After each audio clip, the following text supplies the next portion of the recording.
seperti yang disampaikan Allah dalam Al-Qur'an, wa may yaqtul ya'ti bima ghalla yaumal qiyamah. Siapa yang mencuri akan datang pada hari kiamat dengan barang-barang curiannya. Nabi juga bersabda, addu al-khayta wal mukhita wa iyyakum wal ghulul fa innahu arun ala sahibihi yaumal qiyamah. Tunaikanlah khita wal mukhit. Khit itu jahitan dan juga barang jahitannya, dan jauhilah oleh kalian al-ghulul, mencuri, karena mencuri itu akan datang pada hari kiamat dalam air, dalam keadaan telanjang. Liqauli Nabi sallallahu alaihi wasallam lamma istamala Ibnu Lutaibah ala sadaqatin. Jadi kisahnya Ibnu Lutaibah ini yang diutus oleh Rasulullah SAW sebagai pengumpul zakat, sebagai amil. Ambil zakatnya di sana, diperintahkan, karena perintahnya dalam Al-Quran, khudh, ambillah. Maka dia jadi petugas pengambil zakat, mengambil zakat. Begitu diambil, dia datang kepada Nabi SAW dan mengatakan kepada para sahabat yang lain, hadza lakum wa hadza ahdili.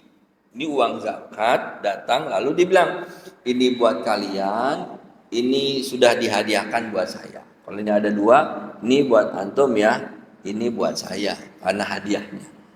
Lalu Nabi akhirnya naik ke atas mimbar dan Nabi menyampaikan pesan, wallahi la ya'khudhu ahadun minkum syai'an bi ghairi haqqihi. Demi Allah, janganlah kalian mengambil hak yang bukan haknya, mengambil sesuatu yang bukan haknya. Karena orang yang melakukan tersebut, jaa yaumal qiyamati yahmilu, ia akan datang pada hari kiamat membawa barang-barangnya.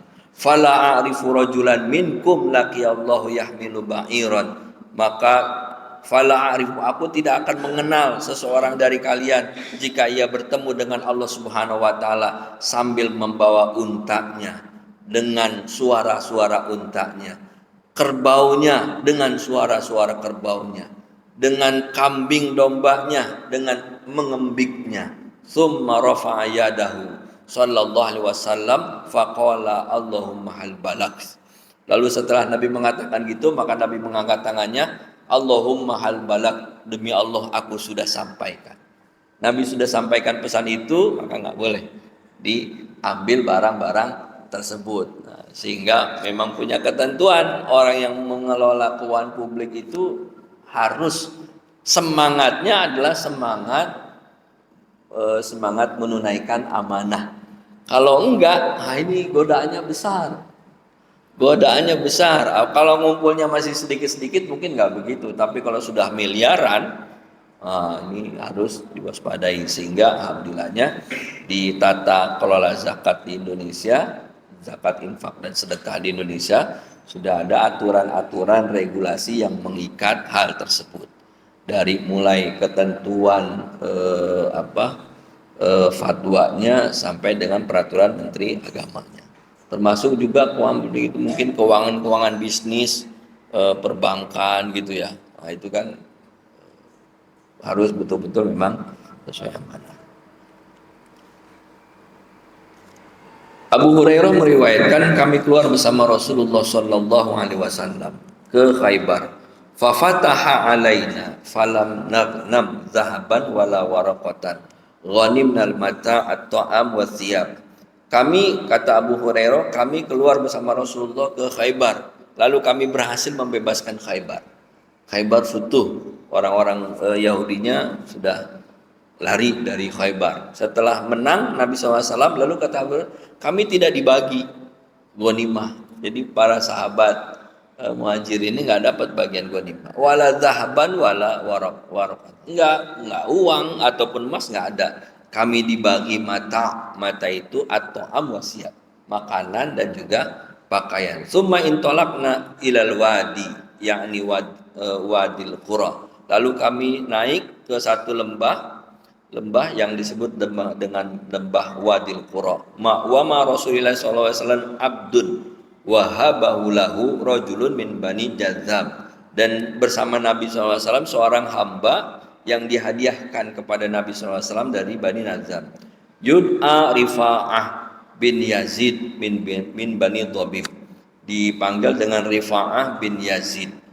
Falamma nazalna al-wadi qama inda Rasulullah SAW yahillu rihlahu farama bisahmin fakana fihi hadmahu.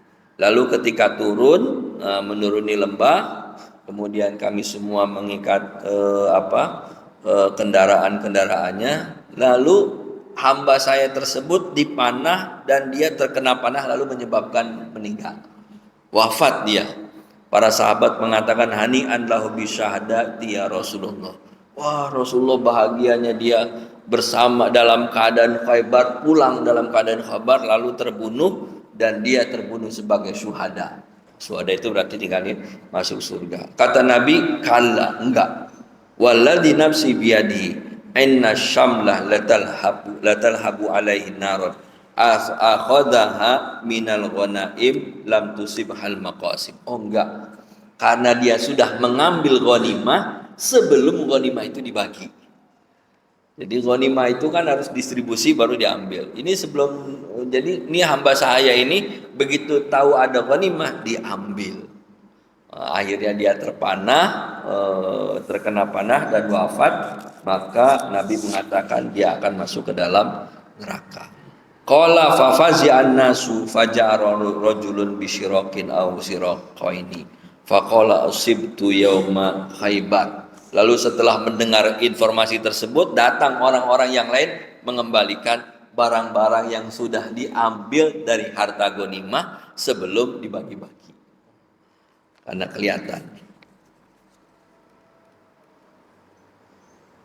Abdullah bin Amr radhiyallahu anhuma, dia berkata, kana ala saqli Rasulullah sallallahu alaihi wasallam rajulun yuqalu lahu qarqah famata faqala Nabi sallallahu alaihi wasallam huwa finnar fadhahabu wanzuruna ilaihi fawajadu iba'atan qad ghallaha.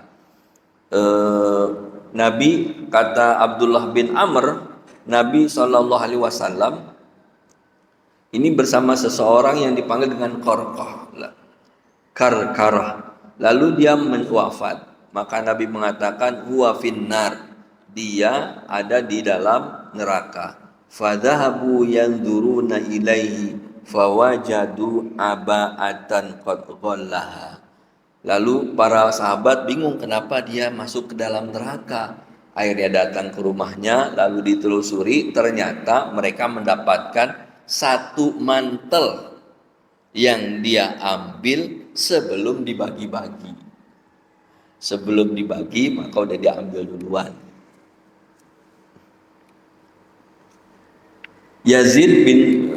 Zaid bin Khalid al-Juhani anna rajulan ghalla fi ghazati Khaybar famtana Nabi sallallahu alaihi wasallam min as-salati alaihi. Ada seseorang yang mengambil bagian dari Khaybar, lalu Nabi melarangnya atau tidak mau ikut menyolatinya. Wa qala inna sahibakum ghalla fi sabilillah. Sesungguhnya sahabat kalian ini dia telah melakukan ghal, pencurian. Qala fafatishna mata'u fawajadna fihi kharzan min kharzil yahud mayusawi dirhamaini. Lalu akhirnya kami mengecek, memeriksa, ternyata mendapatkan satu barang yang dimiliki orang Yahudi senilai 2 dirham. Imam Ahmad mengatakan, ma na'lamu anna Nabiy sallallahu alaihi wasallam imtana minas salati ala ahadin illa alal ghal wa qatilu nafsahu. Kami, kata Imam Ahmad rahimahullah, kami tidak mengetahui sesungguhnya Nabi sallallahu alaihi wasallam, kami tidak mengetahui apa yang menyebabkan Nabi sallallahu alaihi wasallam tidak mau menyolati orang-orang yang sudah wafat, kecuali orang tersebut adalah mencuri, orang yang mencuri dari. Dalam di sini juga disebutkan wa fil bab ya hadis kasirah ya'ti ba'duha fi ba'di zulmi wa zulmu ala salasati aqsam. Dan hadis penjelasannya banyak sekali, dan Ada yang masuk dalam bab tentang berbuat zolim, dan berbuat zolim itu ada 3 macam. Aklul mal bil batil, mengambil harta dengan secara batil. Yang kedua adalah zulmul ibadi bil qatli wad dorbi wal kasri wal jirahi, menzalimi seorang hamba, menzalimi yang lain, manusia lain, membunuh, memukul, mematahkan, membuat luka. Dan yang ketiga zulmul ibadi bisyatmi wal li'ani wasabbi wal qadhafi, dan menzalimi orang lain dengan cara mencela, mencaci, memaki, menuduh, melaknat. Dan Nabi SAW telah berkhutbah kepada kita semua di Mina dengan menyampaikan pesan kepada kita, ala inna dima'akum wa amwalakum wa a'radukum alaikum haramun kahurmati yaumikum hadha. Ketahuilah sesungguhnya darah kamu, harta kamu, kehormatan kamu haram, suci seperti sucinya hari ini. Hadza fi syahrikum hadza fi baladikum hadza, pada bulan ini dan juga di tempat ini. Wa qala Rasulullah SAW, la yaqbalullahu sholatan min ghairi tuhurin wala shadaqatan min hulurin. Allah tidak akan menerima sholat yang tanpa ada wudhu dan tidak menerima sedekah dari hasil curian. Jadi kalau ada yang mengatakan zakat itu membersihkan harta, mensucikan jiwa, tapi bukan membersihkan harta dari curian. Sehingga harta korupsi dibersihkan dengan zakat, nggak bisa. Harta curi, kan korupsi mencuri, apa ya? Korupsi mencuri. Udah hasil korupsi, hasil manipulasi dibersihkan dengan zakat. Ini nggak akan bersih karena Nabi mengatakan wala sodaqota min ghululin, tidak akan bersih sedekah dari harta yang gulul. Para ulama mengatakan kalau harta haram dibersihkan dengan zakat seperti membersihkan kotoran dengan air kencing. Bersih nggak? Nggak bersih. Jadi tidak akan bersih. Mudah-mudahan Allah Subhanahu Wa Taala menjaga kita semua dari melakukan perbuatan dosa tersebut. Amanahnya bisa ditunaikan. Kalau dalam pengelolaan zakat ini ketat amanahnya, sehingga harus dari mulai pemungutannya dipastikan sumbernya halal.